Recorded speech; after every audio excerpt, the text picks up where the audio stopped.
तो दोस्तों ये 8 क्लास है और मैं पढ़ा रहा था संसाधन के बारे में। आज है 23 तारीख। मैं बोर्ड में लिखवाया हूँ लेकिन राइटिंग आप लोग समझ नहीं पाओगे। तो मैंने कॉपी में भी लिखा है ताकि आप लोग को समझाऊं, ठीक है ना। तो संसाधन क्या है, ये 2024 के सीटेट में आया था, पेपर 2 जिसका एसएसटी है उसको पता होगा। और 2026 में जो एग्ज़ाम हुआ 7 फरवरी को, उसमें भी आया था संसाधन के बारे में। 2026 वाले में आया था, संभाव्य संसाधन का क्वेश्चन आया था 2026 में, ठीक है। और 2024 में जो क्वेश्चन आया था वो आया था सतत पोषणीय विकास और संसाधन संरक्षण के बारे में क्वेश्चन आया था। तो हम इन सारी चीज़ों को समझते हैं, ठीक है ना। तो संसाधन क्या है, जो भी चीज़ हमारे लिए उपयोगी हो, है ना, जिसका एक मूल्य होता है, वो हमारे लिए संसाधन है। जैसे कलम हो गया, ये हमारे लिए उपयोगी है ना, इसका उपयोग होता है, हमारे लिए मूल्य है, तो ये संसाधन है, रिसोर्स है। संसाधन की इंग्लिश आती है रिसोर्स, ठीक है। अब कुछ ऐसी चीज़ें हैं जो फ़िलहाल के लिए तो हमारे लिए उपयोगी नहीं है, लेकिन आने वाले कल भविष्य काल में उसका उपयोग हो सकता है, तो वो भी हमारे लिए क्या है, संसाधन है, ठीक है। टाइम के हिसाब से संसाधन चेंज भी होता है, और ज़रूरी नहीं कि वो चीज़ जो है टच हो तभी वो संसाधन होगी। मतलब जैसे कलम, जिसको हम टच कर सकते हैं, छू सकते हैं। माँ की ममता ये भी संसाधन है, इसका भी एक रूप से मूल्य है, ठीक है। तो माँ की ममता ये भी संसाधन के अंदर आता है, और ये सर लोग पढ़ाते भी हैं, ठीक है ना। तो संसाधन क्या है, जो भी चीज़ हमारे लिए उपयोगी हो, जिसका मूल्य हो, वो हमारे लिए क्या, रिसोर्स है, संसाधन है। अब संसाधन के 3 प्रकार हैं। संसाधन के 3 प्रकार है, क्या क्या, प्राकृतिक संसाधन। अब प्राकृतिक संसाधन को 4 हिस्सों में बांटा गया है, ठीक है, 1, 2, 3 और 4। अगर आप किताब देखोगे, ये किताब है JEPC, ठीक है, झारखंड में जो चलता है वो वाला किताब। जेटेट, सीटेट, आप कोई भी टेट दो, ये आता ही आता है संसाधन के बारे में। अगर आप देखोगे संसाधन के प्रकार, प्राकृतिक संसाधन को 4 हिस्सों में बांटा गया है, ठीक है ना। तो समझते हैं। सबसे पहले है आपका जा कर के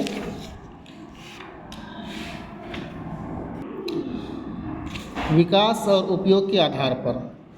तो विकास और उपयोग के आधार पर संसाधन के 2 प्रकार हैं, वास्तविक संसाधन और एक है संभाव्य संसाधन। ये क्वेश्चन आया था, ठीक है।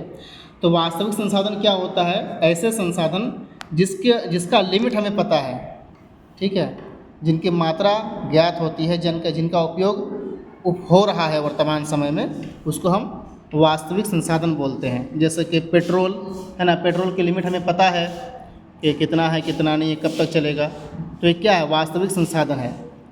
और दूसरा है संभाव्य संसाधन, ऐसे संसाधन जिसकी मात्रा हमें ज्ञात नहीं है, वो कितने मात्रा में है। तो जिसकी मात्रा हमें ज्ञात नहीं है वो क्या है, संभाव्य संसाधन है। जैसा कि लद्दाख में एक मिला है यूरेनियम का भंडार, है ना, केरल साइड मिला है मोनाजाइट। तो ये सब क्या, संभाव्य संसाधन में है, इसका उपयोग फिलहाल नहीं हो रहा है, उसके लिमिट हमें पता नहीं है, ठीक है। तो विकास और उपयोग के आधार पर 2 प्रकार है। उसके बाद आ जाइए, उत्पत्ति के आधार पर भी प्राकृतिक संसाधन के 2 प्रकार हैं, क्या क्या, जैव संसाधन और अजैव संसाधन। जैव संसाधन यानी कि जिसके अंदर जान है, जैसे गाछ हो गया, दरख्त हो गया, ये सब क्या है, जैविक संसाधन है, जैव संसाधन है। और एक है अजैव संसाधन यानी कि निर्जीव संसाधन, जैसे पेट्रोल है, पानी है, इसके अंदर जान थोड़ी होता है, तो ये क्या है, अजैव संसाधन। तो उत्पत्ति के आधार पर 2 प्रकार है, जैव संसाधन और अजैव संसाधन। तीसरा हिस्सा जो है उपयोग के आधार पर। उपयोग के आधार पर प्राकृतिक संसाधन के 3 प्रकार हैं, नवीकरणीय संसाधन, अनवीकरणीय संसाधन और चक्रीय संसाधन। नवीकरणीय संसाधन यानी कि जिसका उपयोग करके उसको छोड़ दिया जाता है ताकि वो फिर से जो है अपने असल पोजीशन में लौट आए, जो मतलब नवीकरणीय होता है, ठीक है ना। जैसे पानी, आप कुआं से पानी निकाल लोगे तो फिर जो है कुछ दिन बाद भर जाएगा वो, ठीक है ना। उसके बाद क्या है, अनवीकरणीय संसाधन, अगर आप उसको एक बार यूज़ कर लोगे तो फिर दोबारा नहीं मिलेगा, वो ख़त्म हो जाएगा, जैसे पेट्रोल एक लिमिट में है ना।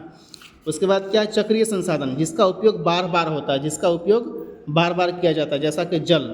तो जल क्या है, चक्रीय संसाधन है। तो उपयोग के आधार पर प्राकृतिक संसाधन के 3 प्रकार है, नवीकरणीय संसाधन, अनवीकरणीय संसाधन और चक्रीय संसाधन, ठीक है। उसके बाद वितरण के आधार पर, यानी कि कौन सा संसाधन कहाँ कहाँ बांटा गया है किस एतबार से, तो वितरण के आधार पर दो प्रकार है। एक है सर्वव्यापक संसाधन, यानी कि वो संसाधन जो हर जगह पाई जाती है, जैसे हवा। हवा क्या है? ये सर्वव्यापक संसाधन है जो हर जगह पाई जाती है। क्या हीरा सर्वव्यापक संसाधन है? नहीं है, हर जगह नहीं पाई जाती है। अभ्रक है? नहीं है। लोहा है? नहीं है। हवा है, ठीक है। हवा क्या है? हर जगह पाई जाती है। उसके बाद क्या है? स्थानिक संसाधन, यानी कि वो संसाधन जो एक निश्चित स्थान पर पाई जाती है।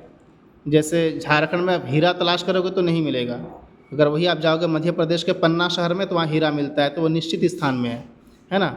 रेगिस्तान में आप लोहा ढूंढोगे तो नहीं मिलेगा, ठीक है ना। तो कोई कोई संसाधन क्या होता है जो निश्चित स्थान पर ही होता है। ओके, तो वितरण के आधार पर दो प्रकार है, सर्वव्यापक संसाधन जो हर जगह पाई जाती है और स्थानिक संसाधन जो एक निश्चित स्थान पर पाई जाती है, ठीक है ना।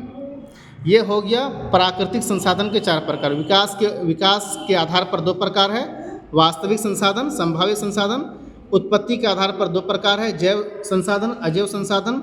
उपयोग के आधार पर तीन प्रकार है, नवीकरणीय संसाधन, अनवीकरणीय संसाधन, चक्रीय संसाधन। और वितरण के आधार पर दो प्रकार है, सर्वव्यापक संसाधन और स्थानीय संसाधन, ठीक है ना। उसके बाद संसाधन का जो दूसरा प्रकार है ये हो गया प्राकृतिक संसाधन। दूसरा प्रकार है वो है मानव निर्मित संसाधन, वो संसाधन जिसको इंसान बनाता है, जिसको इंसान बनाता है। कलम, इसको इंसान ने बनाया, तो ये क्या है? मानव निर्मित, इसको इंसान ने बनाया है, तो ये मानव निर्मित के अंदर आ जाएगा।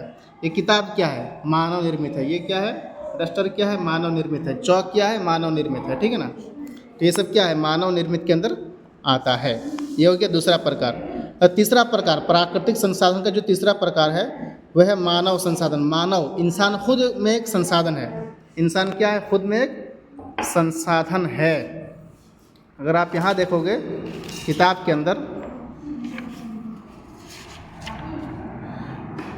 इसको पढ़ लीजिए ताकि एग्ज़ाम में भी आ सकता है।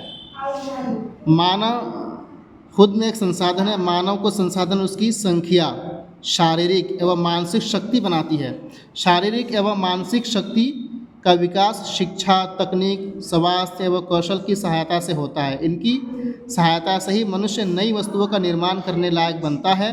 देश के युवाओं में कौशल विकास हेतु ये क्वेश्चन आ सकता है, प्रधानमंत्री कौशल विकास योजना वर्ष 2016 ईस्वी से चलाई जा रही है, ठीक है ना। तो ये क्या है?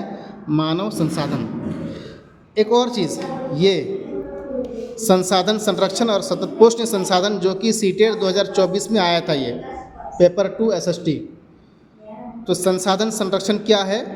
ऐसे संसाधन जिसका उपयोग करते हैं और उपयोग करने के बाद उसको नवीकरणीय के लिए छोड़ देते हैं कि भाई फिर से वो अपने असल पोजीशन में लौट आएगा। जैसे गाछ हो गया, जंगल हो गया, है ना, पानी हो गया।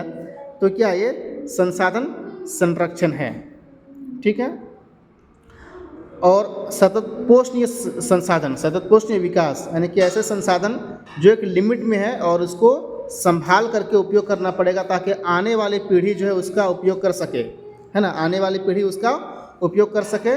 और उसको क्या बोलते हैं? सतत पोषणीय विकास बोलते हैं। अगर आप किताब के अंदर देखो तो किताब के अंदर भी आप देख सकते हो, समझदारी पूर्वक उपयोग करना और उन्हें नवीकरण के लिए समय देना संसाधन संरक्षण कहलाता है। और सतत पोषणीय क्या है? संसाधनों का उपयोग करने की आवश्यकता और भविष्य के लिए उनके संरक्षण में संतुलन बनाए रखना, ये सतत पोषणीय विकास कहलाता है, ठीक है। तो संसाधन संरक्षण क्या है? उसका उपयोग करके आप एक टाइम के लिए छोड़ देते हो ताकि वो फिर से वापस उसी पोजीशन पे आ जाए, नवीकरणीय हो जाए। उसे क्या कहते हैं? संसाधन संरक्षण कहते हैं। और सतत पोषणीय विकास जो हम उपयोग करते हैं संभल करके ताकि आने वाली पीढ़ी जो इसका उपयोग कर पाए। जैसे पेट्रोल हो गया, अब पेट्रोल आप भर भर के यूज़ करोगे तो फिर थोड़ी बनेगा वो, है ना। तो ये सारी चीज़ें हैं, रिसोर्स के अंदर ये सारी चीज़ें आती है।